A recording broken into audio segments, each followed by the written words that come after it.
meus irmãos, como vai? Tudo bem? Boa tarde, feliz sábado. Vamos fazer o pôr do sol. Silvia, bem-vinda. Neuza, bem-vinda. É de muita importância o que nós vamos falar hoje.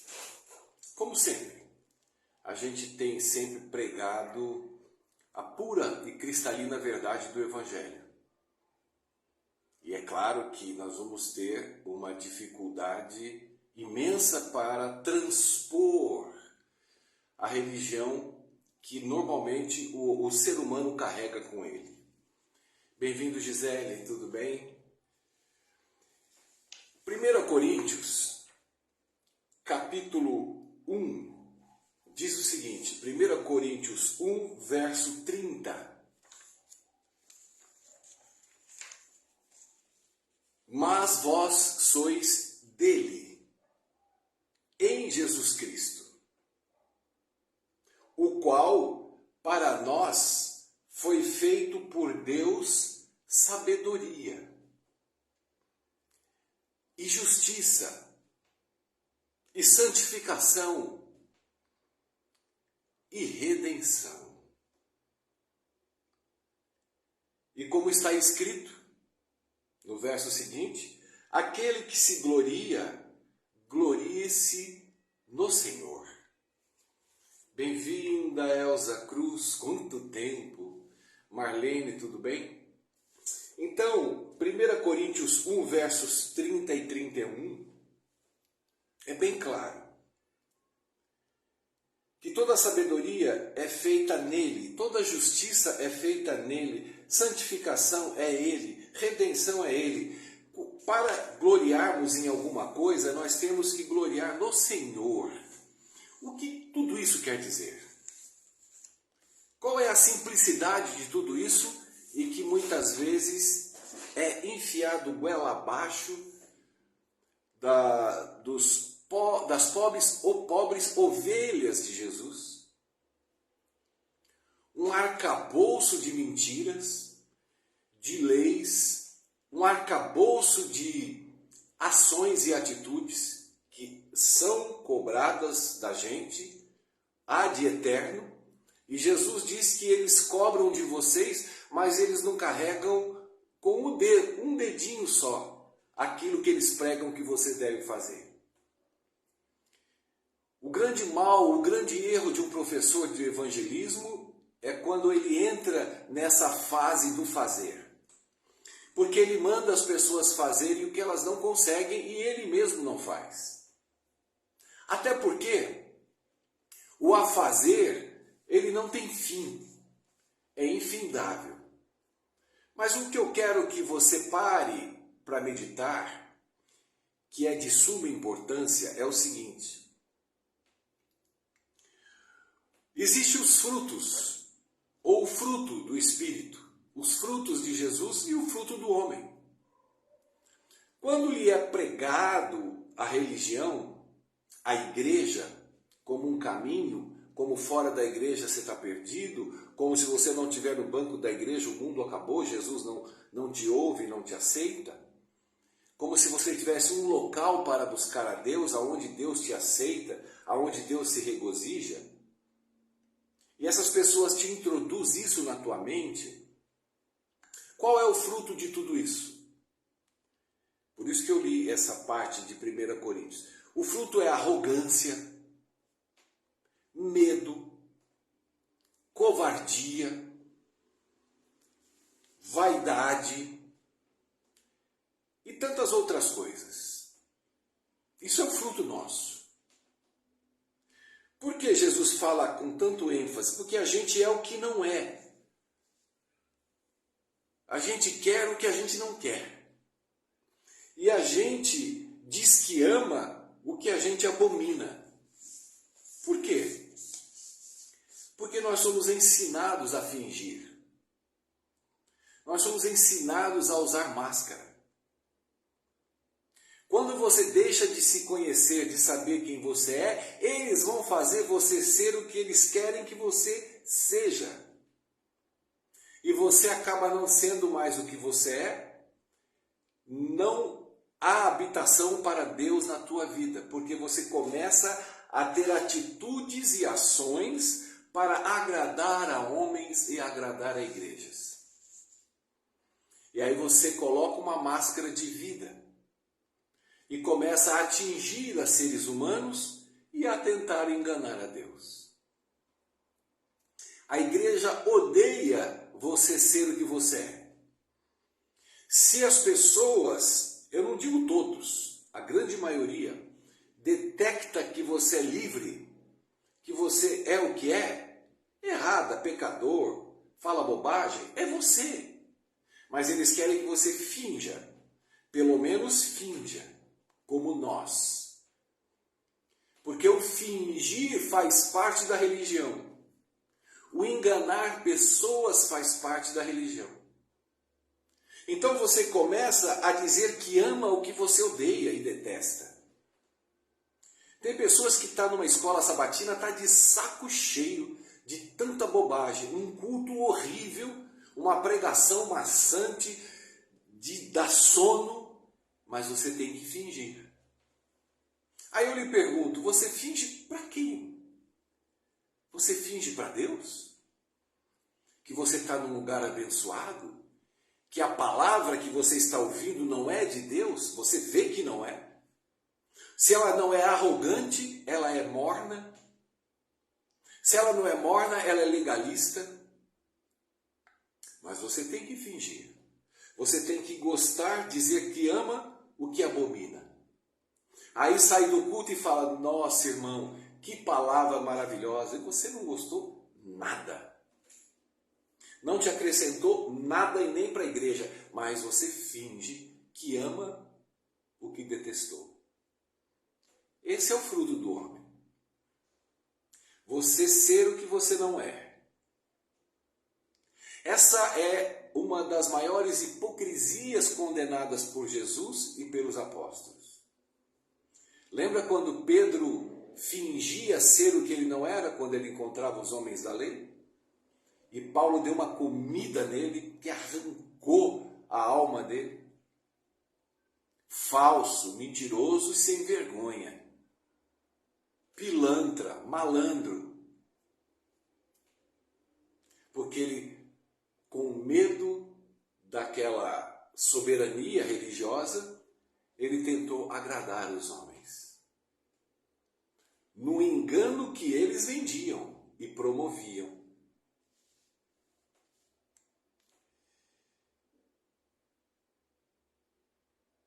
Nós, seres humanos, vivemos num meio muito sujo. A sujeira não está no carnaval. As sujeiras normalmente estão nas igrejas. Quando se há hipocrisia e mentiras. Quando se ensina o que não é evangelho. Aonde se promove dizer a verdade e mentem.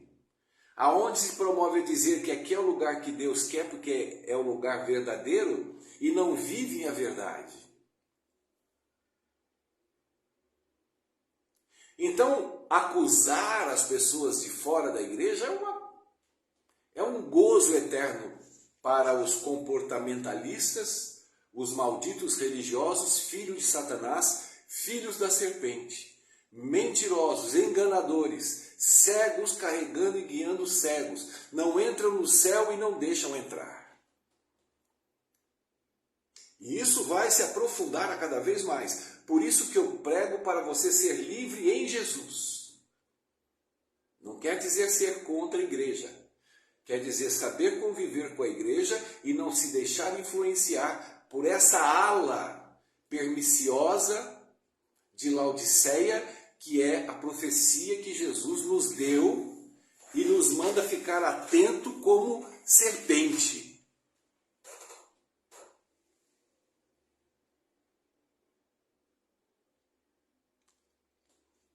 O que me garante a paz? O que me garante a salvação? O que me garante que eu estou no caminho? Sabe o quê? Nada. a garantia é no amor de Deus. Se eu parar aqui 5 minutos, eu estou frito e mal pago. Mas por que eu sou feliz e garanto a minha paz? Porque a minha garantia está no amor dele, não da igreja, não nos aloprados religiosos. E eu vejo há 33, 34 anos a dependência social da grande maioria dos crentes, seja em qualquer igreja. Eles querem estar bem. Eles querem se fingir felizes, não querem ter problema, e eles seguem qualquer vento de doutrina. Para eles tanto faz o que está sendo pregado. O importante é eu não ter problema. E mal sabe que eu sou o problema. Aí a pessoa se torna, dentro da igreja, o promotor de acusação, o advogado da acusação que ele mesmo se acusa e o juiz do seu próprio tribunal. Porque ele está afastado do Evangelho, afastado de Jesus. Ele não tem em si a garantia do amor de Deus por ele. Deus me ama como eu sou, meu irmão. Eu não tenho máscara, graças a Deus. Isso é graça de Deus. Eu não tenho máscara nem com os amigos, nem na minha profissão, nem na minha igreja, nem no meu Facebook. Eu nunca fingi, nunca fingirei ser o que eu não sou. Jamais. Eu posso não te agradar, mas eu não vivo para te agradar. E muito menos eu vivo para agradar a Deus, porque quem sou eu para agradar a Deus? A minha garantia é o amor dele por mim. É ele que se agradou de mim. Ai, mas você precisa agradar a Deus, meu irmão. Me conta então você aí. Tá aí, ó, para escrever. Me dá a receita do bolo para agradar a Deus. Estou aqui, à tua disposição. Pastor, ancião, orador, palestrante, advogado, médico. Mas pregam para você agradar a Deus. E você vive numa lambança diária para saber o que você... Você só vai conseguir olhar desagrado. Você vai falar, puta, desagradei a Deus. Aí você vai, agrada, e aí, puta, desagradei a Deus. Puta, falei puta. É assim que você vai viver, que nem um maluco. Por que te fazem maluco? Porque são malucos. São pessoas, eu já falei que mais de 90% dos crentes têm problema psicológico. E falo como um profissional, mais de 90%.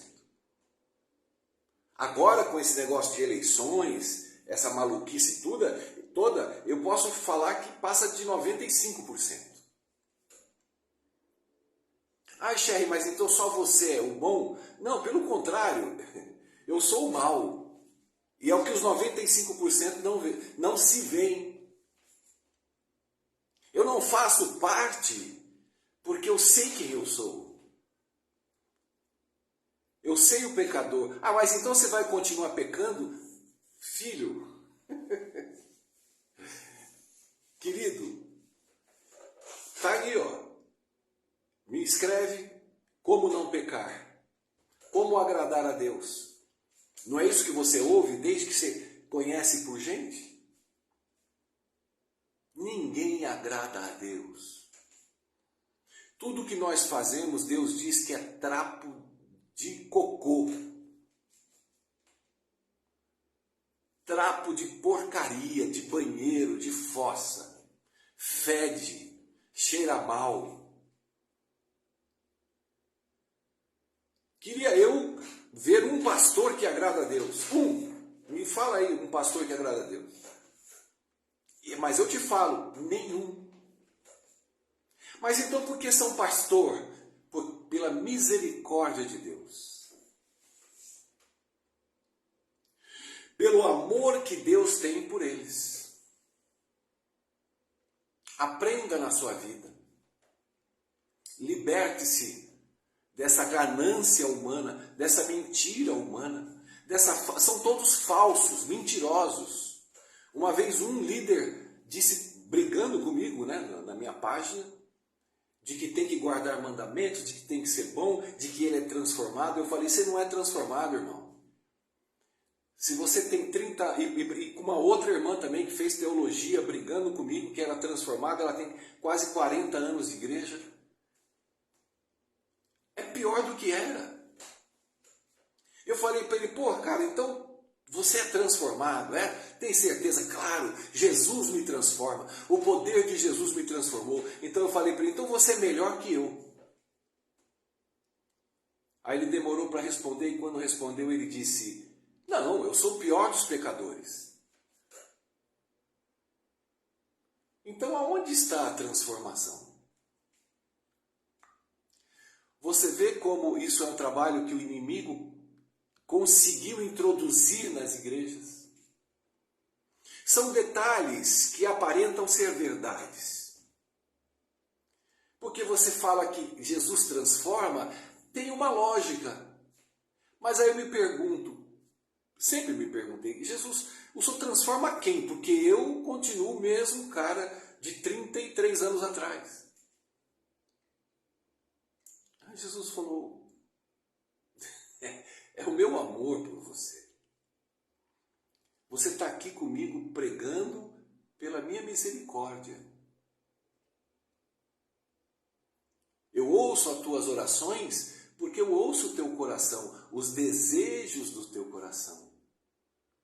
Tudo aquilo que você queria ser e fazer e não consegue.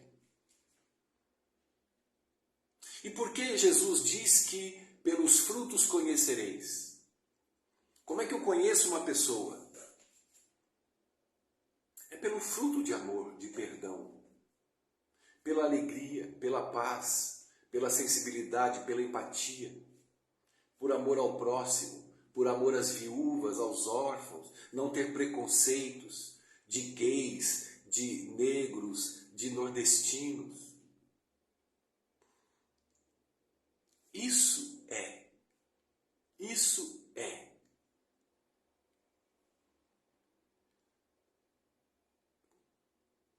Deixa eu ver aqui, meu irmão. Parece que alguém quer participar, não sei. Bom, não entrou. Se quiser participar e dar a colocação, eu estou à disposição para qualquer um. Mas eu quero que você entenda de uma vez que nós estamos tão na escuridão, nós somos tão trevas, que para eu ser luz, eu preciso da luz dele. O fruto que eu promovo não é fruto de um poder que ele me dá para eu ser um homem melhor. Não, é o fruto que vem dele e age em mim. Porque eu morri para que Cristo viva em mim.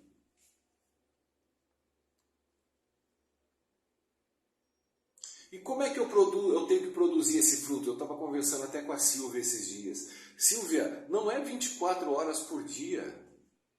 Ninguém na Bíblia, só Jesus produziu 24 horas por dia porque não tinha pecado. Só por isso. Porque se Jesus tivesse pecado também, não conseguiria produzir frutos do Pai. E nós, pecadores, nós vamos produzir frutos quando estamos disponíveis, mortos para que Ele viva em nós. E produza em nós, Ele vai produzir 1 por 30, 30 por 1, 100 por 1. Cada um Ele vai produzir conforme o dom, conforme o que Ele quer, no momento que Ele quer, no dia que Ele quer, na hora que Ele quer. Mas para isso Ele precisa ter você disponível para o Espírito Santo. E como se fica disponível, Sherry? Orando toda hora, todo momento? Isso é neurose. Isso é loucura que te ensinaram. Eu já vi tanta imbecilidade de pessoas me mostrar o joelho rasgado de tanto ajoelhar e orar. Isso é muito triste. Isso é sacrifício. Isso é obra humana. Isso é querer de Deus coisas que você quer mostrar a Ele um sacrifício. Mas esse sacrifício Jesus já fez na cruz do Calvário.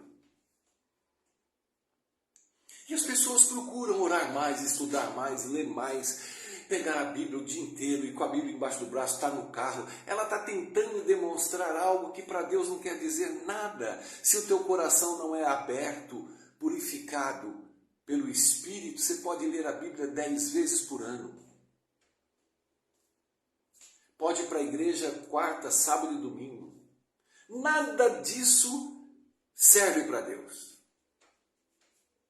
Nada disso. Mas quando você se atenta a uma viúva, ou alguém caído na estrada, e você com R$100 no bolso, o acolhe, compra um remédio, uma comida, e por vezes fica duro,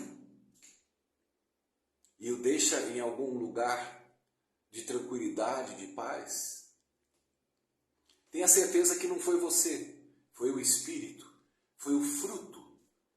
E aquela promoção é fruto do Espírito. Por isso agrada a Deus. Porque atitudes tua não agrada a Deus. E o Espírito Santo não vai te infernizar para você ficar lendo a Bíblia 3 vezes ao ano, estudando escola sabatina todo dia, e as tuas ações são infrutíferas. Para Deus não vale nada. Não vale nada você ficar bonitinho, bonitinha, com a família e aos sábados na igreja perfumada.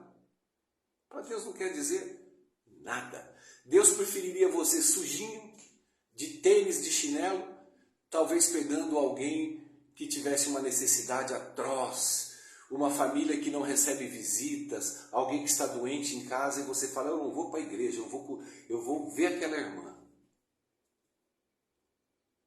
E aí você dá um beijo, um abraço, passa algumas horas com ela. Aí você vai ver os anjos felizes. Porque esse é o Evangelho de Jesus. O Evangelho de Jesus não é você ficar se alimentando de igreja, de Bíblia, de escola, de estudos. Tem gente que tem doutorado em tudo. Na época de Jesus, quando ele chamou esse povo de raça de víboras, filhos da serpente, eles eram doutores e mega doutores da lei, do conhecimento da Torá, do conhecimento de tudo.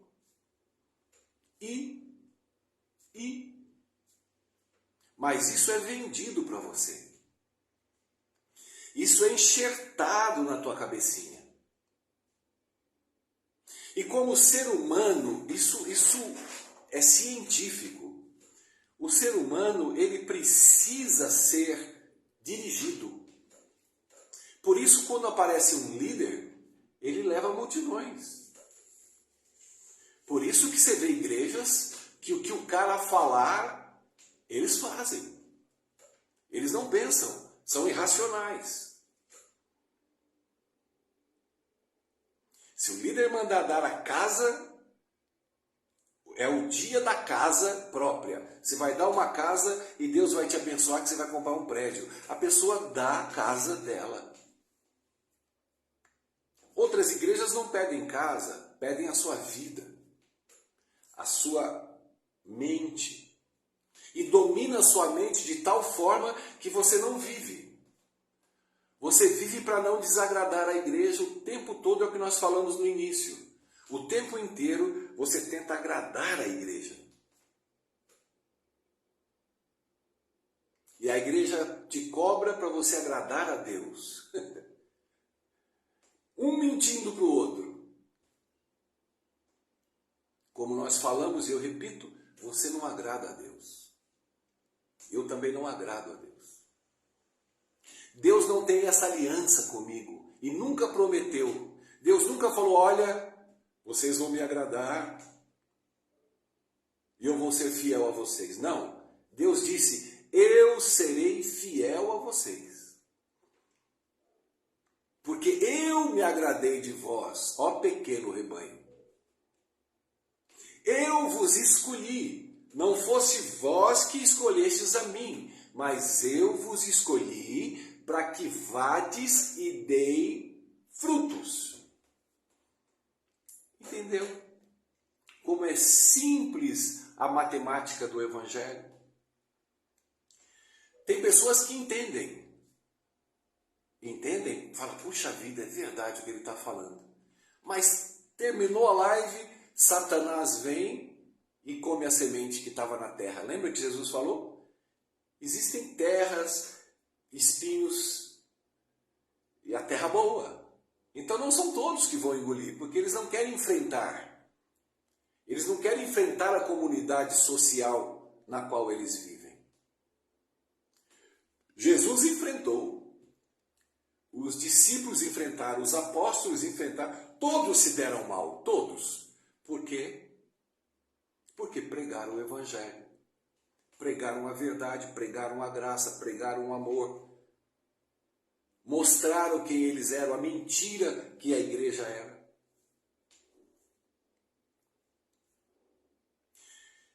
E aí a pessoa gosta, ouve, mas o passarinho vem e come a semente. E Jesus falou, outros, o espinho sufoca, as coisas fora do Evangelho sufocam ela. Isso está ligado à igreja também. O mundo, quando ele diz, não é o mundo do carnaval, da bebida e do boteco, não. A própria igreja, a pessoa, para ela não ficar mal com ninguém, porque o pensamento dela é diferente, vai ser diferente, se ela começar a pregar graça onde ela convive, ela vai ter problema. E aí ela deixa os espinhos cobrirem o fruto do Espírito. Mas ele diz, tem a terra boa, que vai frutificar 30 por 1, 1 por 100, 100 por 200.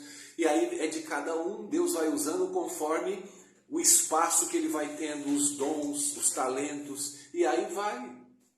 E esses vão pagar um preço. A igreja vai ficar de boa. Eu vejo todo mundo falando que Jesus vai voltar, eu quero que Jesus volte. Para quê? Por que você quer que Jesus volte, meu Deus? Para parar de pregar? Para ter que viver o cristianismo? Então, a importância para nós fecharmos do que Paulo fala em 1 Coríntios capítulo 1, verso 30, mas vós sois dele, de Deus, em Jesus Cristo, o qual para nós foi feito por Deus, sabedoria, para justiça, santificação e redenção. Porque está escrito, aquele que se glorie, glorie-se no Senhor. Que bom. Que bom que pelo menos você está dando vazão à tua alma de receber a palavra do Espírito Santo. Você tem toda a liberdade de entrar no seu quarto escuro, que é o que mais Deus ama, que é os bereanos. Eles iam lá e falavam, mas o que esse cara está pregando é verdade. Me dê um sinal. Me mostra. Faz a minha alma compreender como nunca. Me traz a alegria do céu para que eu entenda essa verdade. Você acha que Deus vai deixar você? Jamais. Eu me lembro que quando eu vim para a igreja, eu ajoelhava na cama. Era tudo muito confuso para mim. Como eu fui chamado por Deus de uma forma meio diferente, eu ficava meio que perdido quando eu descobri as verdades da Bíblia, o sábado e tal, e vim, me batizei em 1990, na Central Paulistana em São Paulo, na primavera, e comecei a frequentar a igreja. Existia coisas que... Um dia eu pregando em Moema, eu pregava o ano todo, tinha agenda fechada o ano inteiro. Em Moema, eu me lembro que no final eu preguei de manhã para os jovens, na hora do culto e no JA. A igreja estava lotada, tinha umas 1000 pessoas. Eu me lembro que eu terminei de pregar, o pastor, que eu não sabia quem era, subiu, pegou o microfone e me deu uma dura, dizendo assim, mas avisa a igreja que nós temos que guardar a lei. Aquilo me... Guardar a lei? Cara, quem é que guarda a lei? Se o pecado é transgressão da lei, e Tiago diz que todos nós pecamos, e aquele que diz que não tem pecado é mentiroso. E eu me lembro que eu ia para o meu quarto orar, eu ficava muito pé da vida. Eu deitava na cama e batia na cama e falava para Deus, eu quero a verdade, cara. E antes de ir para a igreja adventista também, eu orava para Deus, eu falo, se não for me levar na verdade, não toca em mim, porque eu não vou em igreja nenhuma. Eu nunca frequentei igreja. Nunca. Comecei a ler a Bíblia, eu não entendia nada e orava, se não for, porque eu via muita confusão, muitas igrejas, muito satanás, muitas línguas, era muito tudo. Então eu falava, se não for para a verdade, então me deixa eu onde eu estou. As minhas orações sempre foram essas. Desafiando a Deus pela verdade dEle, pela vontade dEle. Porque a minha alma, o meu espírito, o meu coração, e eu me coloquei para Ele. Se você fizer isso, não tenha dúvida que Ele vai tirar o véu do seu rosto e você vai entender 2 e 2 são 4. E quando você compreender isso, e se você falar, essa é uma briga que eu vou ter que enfrentar, peça ajuda a Deus, coragem, porque Ele te dá. Deus não dá espírito de covardia, dá espírito de verdade, para vivermos as verdades dEle. Tá bom? Que Jesus te abençoe, te dê um belo sábado, curta a tua igreja, aproveite a lição da escola sabatina, curta a pregação com todo respeito e louvor, mas não precisa fingir. Seja você, tá bom? Que Deus te abençoe e te guarde de todo o mal e te dê entendimento, sabedoria e força, porque vai precisar. Louvado seja Deus pelo Evangelho eterno. Beijo. Amanhã, quem sabe, um novo vídeo. Tchau, tchau.